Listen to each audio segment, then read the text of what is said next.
welcome to Watch Symposium. I'm Austin. All right, so Saud writes in, "Hi Austin, I'm going watch shopping in Shinjuku. Wondering if you can make some suggestions on what watch shops to visit. I'm looking for a Datejust. Thank you." All right, so specific shops, I really never talk about specific shops because I don't want to promote any one shop because I don't really know anything about them. Don't go for the shop, go for the piece. They always say buy the seller first, but the great thing about Japan is it's really safe, and so all of these brick and mortar shops have good reputations. And look, if you're kind of worried about the shop, write in and perhaps I've heard of it, but yeah, I don't even want to kind of put any out there, but all of the brick and mortar shops, I think you don't have to worry about reputation and about getting a like a counterfeit piece. Sometimes people ask about that. This is not China. You don't have to worry about that. That's not an issue here. It's illegal, and Japanese people are really above it. They don't really deal in fakes, and they don't want to. And that would be the death of one of these shops to start knowingly or even unknowingly start dealing in fakes. So that's sort of something you don't have to worry about. You can sort of buy the seller just right off. There's a caveat. There's sketchy things out there, I'm sure. I can't, you got to protect yourself and know what you're doing, but you can go into these shops and just concentrate on the pieces, and that's what you should be looking at, the piece. And he's going to Shinjuku. Now, Ueno, Nakano, Shinjuku, those are all places that you can spend a full day watch shopping, and that's just the places I know about. There are probably other nooks of Tokyo that have watch shops that I'm unfamiliar with, but when you come here, you can probably ruin your vacation looking at watches, meaning you can spend a full day in each of those places and still probably find more watches to look at. So it's sort of a balancing act. Do you want to hit all of the places?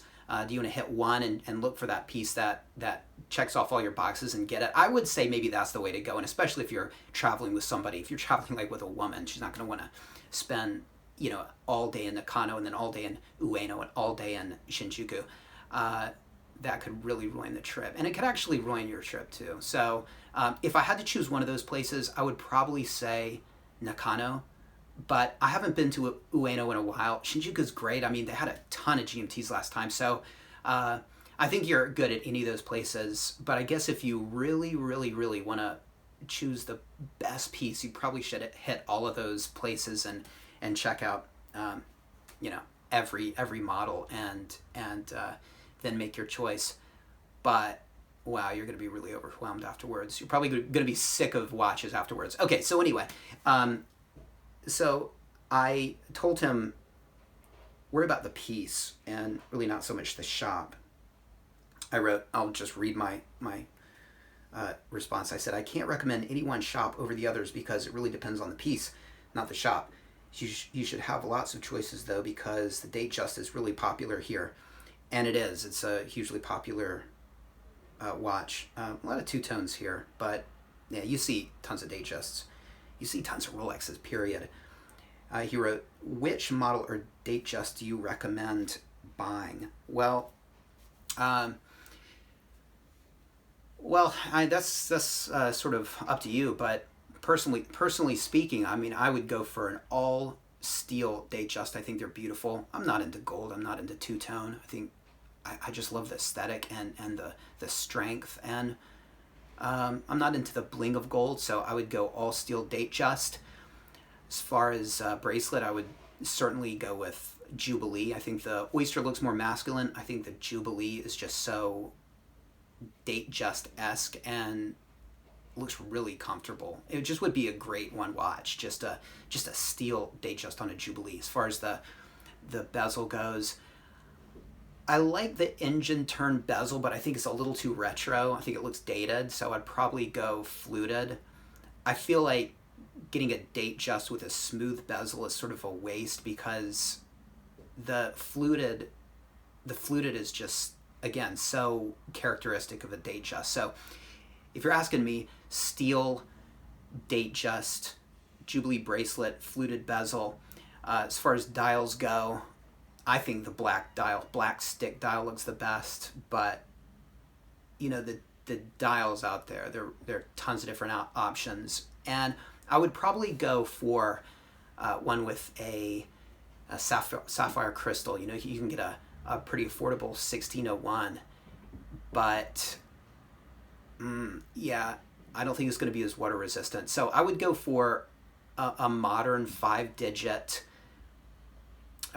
steel Datejust, and that way you can have it serviced and you can take it swimming. If you go for one of these vintage ones and the plastic crystal, they're kind of cool and vintagey, and they come with the pie pan dials, and they're pretty neat. But I wouldn't take it swimming, and that's what